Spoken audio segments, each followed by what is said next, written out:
Hi, this is part 2 of our compliance facilitator meeting for August.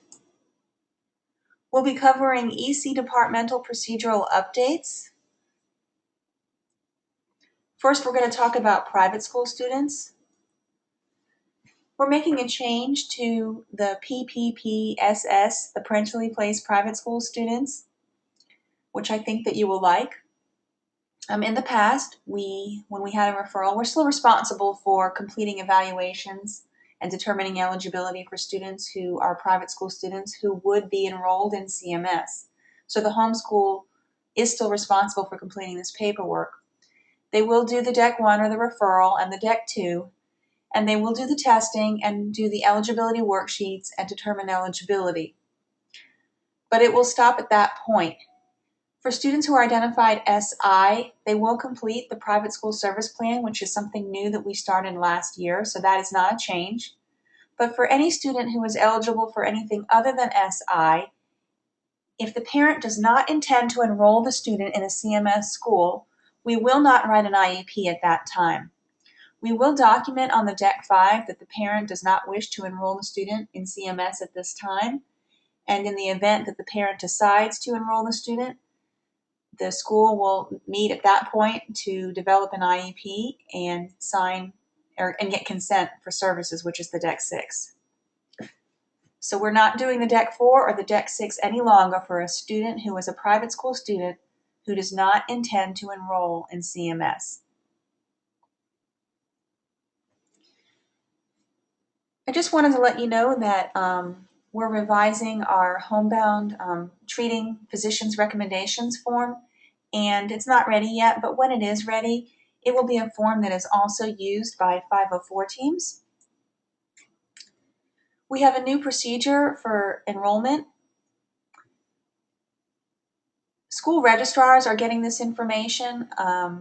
They will include this exceptional children enrollment verification form in with their packets for students who are enrolling. And the reason for this is to ensure that we're not missing any students who may have been receiving services elsewhere. And I'm just going to show it to you real quick.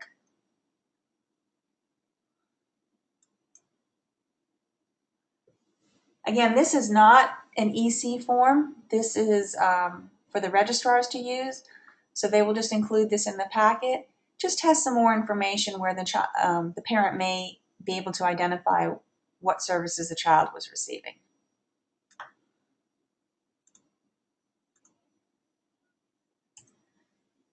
We are also going to do something for our EC students who are withdrawing or transferring.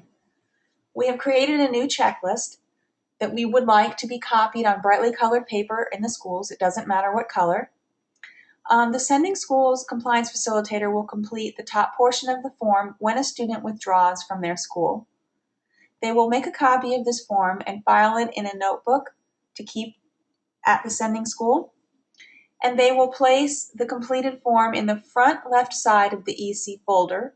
This will mean that you will have to punch holes and have brads on the left side of the folder. Again, it's on a brightly colored form, so it's very noticeable in the student folder. When the student enrolls in another CMS school, the receiving school's compliance facilitator will look at that form, and they will complete the bottom portion of the form. They too will make a copy and file that in a notebook at their school, and they will keep the original in the student's folder in the front left side. This is what the form looks like. Again, you can copy it on any color paper. The top portion is the sending school to fill out. The bottom portion is the receiving school. And this is just to ensure that we are not missing anything with transfer students.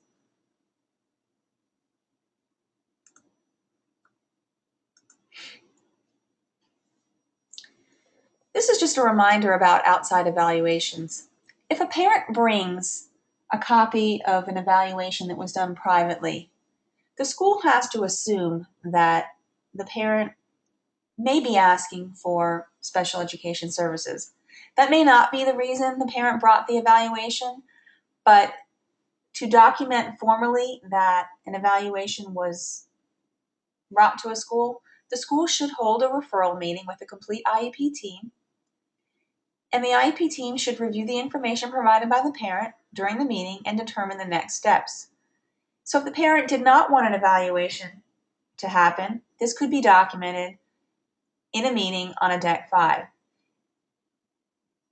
If that is the case, a copy of the evaluation should be provided to the school's 504 coordinator, but there should not be a mention of a possible 504 plan or any reference to a 504 plan at all in any of the EC paperwork. That is not the IEP team's responsibility to determine whether or not a student can or should have a 504 plan.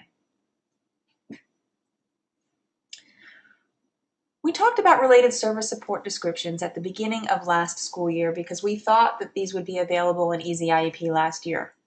They weren't, but they are now, and I'm just going to tell you a little bit about them as a reminder. A related service support description is a document that specifies what supports a student needs from a related service provider in order to access the educational environment and participate in special education.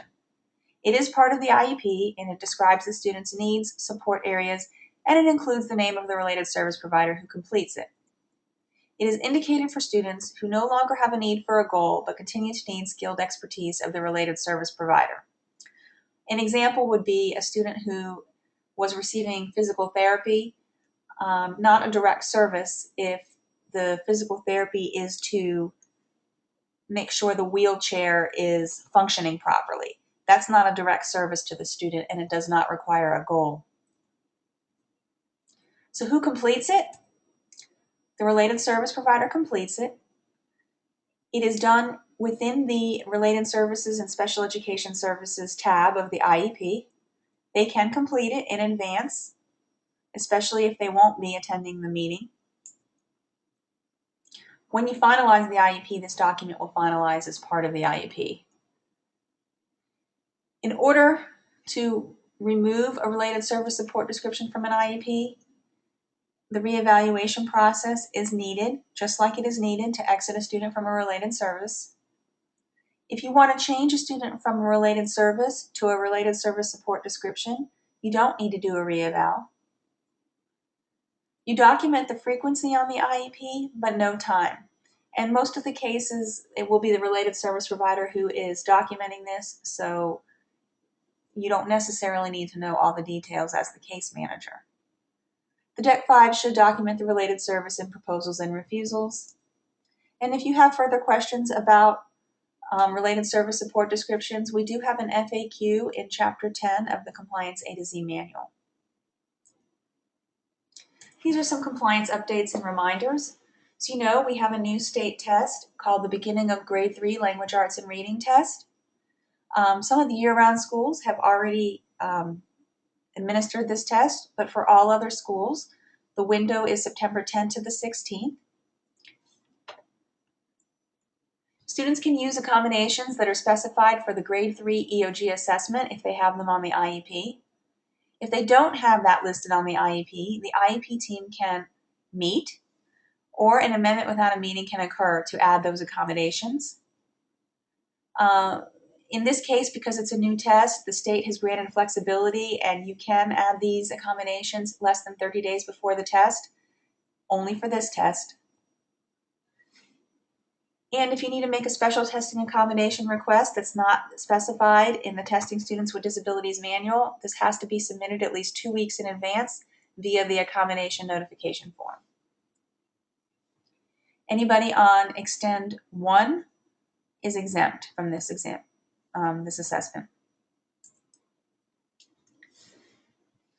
This is just a chart that talks about deadlines for College Board and ACT accommodations, the grade levels that they are given. If you need to document accommodations in the IEP, the deadline to apply for accommodations, and when the administration and testing window is. I wanted to let you know that the EC portal is still there, but the information is no longer accurate. We have removed the link from the related links of our website, but you may still have it bookmarked, and you can still access the EC portal. It does only display historical data from last year because it's reading information from NCWISE, and when PowerSchool rolled over, it did not roll over with it. We are working on that. Hopefully, we will have something that is more current. But in the meantime, the two reports that were really important in the portal were the transfer student and the compliance report. Those will be sent to schools twice a month by your assigned ICT. We are in the process of revising the Compliance A to Z manual. There was a minor revision already. You may have noticed. You can see buttons that link to the chapters. We are going to make it more user-friendly, and we want to make the items easy to find and also post it in multiple locations where it applies. Something new this year, Bright Beginnings pre-K teachers will be case managing their own students because they are dually certified special education and general education. Those teachers at sites with reduced class sizes won't be case managers. If they are funded by Title I, they can't. So we will have 5 itinerant school-based teachers to case manage these students at 24 schools. That means that the pre-K teachers, if they have never used Easy IEP, they will be required to take the Easy IEP training to get a password. As the CEF, you are responsible for sharing compliance updates with your staff, along with these Bright Beginnings pre-K teachers if they are in your building. You are also responsible for reviewing their paperwork, just like you would for other case managers in your building, and monitoring the pre-K students for headcount. The continuous improvement process here, indicator 8, is our parent satisfaction. Just want to remind you that last year we included a parent survey notification statement. It is a little a slip of paper that you can cut into multiple pieces. It is located in Compliance A to Z manual in the IEP information chapter. You will want to give this to parents at the end of every IEP meeting you hold. Basically, it's telling them that they may be randomly selected to take an online survey about satisfaction. We didn't have great participation last year. We were doing it quarterly. This year we're going to try to do monthly surveys. And in order to do that, we need to make sure that we have the right email addresses for parents since it will be emailed to them. We'll talk more about that in a minute. This is just information on an autism parent night that's occurring at Metro School on September 24th. You can share with your parents. There's an extra flyer that is posted in the CF meeting topics. We have some new courses coming. Actually, the Navigating Easy IEP course isn't ready quite yet, but we hope that it will be by the end of this week. It is required for all new staff who will need access to Easy IEP who have not already taken the training the first couple days of school. Coming soon, using data to develop a quality IEP and the functional behavioral assessment and behavior intervention plans. And then these are courses that we continue to have available for you in Moodle. We received notification from the publisher for the test of early written language that there was an incorrect page in the scoring manual. You have this posted in the CF August meeting topics. If you have the tool in your school, if you would copy this and paste this in page 88 of your manual to make sure that you have the accurate information. Students on the occupational course of study, there is a new statement of understanding form. It is posted. Just wanted you to know that the form has been updated. It should be faxed into Easy IEP behind the cover sheet called OCS Statement of Understanding. And every student who is following the OCS pathway needs to have a form signed by a parent. We have some Easy IEP updates, which I'll go through quickly. In the Deck 3 Process tab, in the assessment summaries, since a reevaluation is now required for an FBA, and that is considered an assessment just like other assessments we do, this is added as a choice to the assessments because you will have to summarize and report on the Deck 3 worksheet. The ID eligibility worksheet had a minor change. The workspace and the document now says motor screening instead of motor evaluation. In the IEP process tab, the BIP question, the question that says, does the student have a behavior intervention plan, is no longer there. In the also in the IEP process tab, for students who are on Extend 1, there is a rule of completion that the goals will require at least 2 short-term objectives or benchmarks. If you don't do that, it won't let you finalize the IEP. On the same token, students on Extend 2 will require the Common Core goal readings for reading, math, and written expression. Again, it won't let you finalize if you don't have that. Transportation is an addition as an activity in the classes and activities in the IEP process tab. If transportation is an accommodation, such as requiring a safety restraint system or a behavior contract on the bus or something like that, you would use the drop down to add accommodations. This is different from transportation as a related service.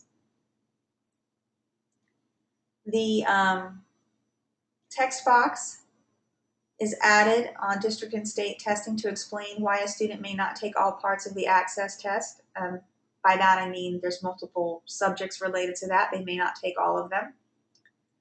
And there's a disclaimer added about accommodations for the ACT plan and work keys. We added the new related service support descriptions, which I talked about earlier. I failed to mention that these are only for audiology, OT, PT, and speech.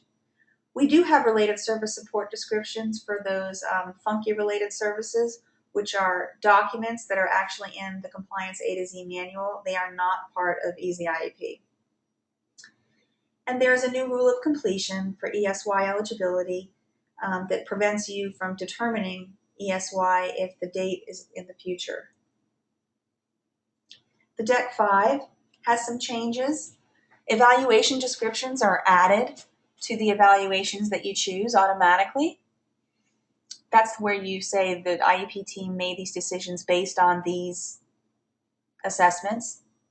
And there's also a statement about the destruction of records, that we will destroy records 5 years after a student turns 22. And if the parent wants those records, it tells them how to get them. The date of the meeting will print at the top of the Deck 5. That's new.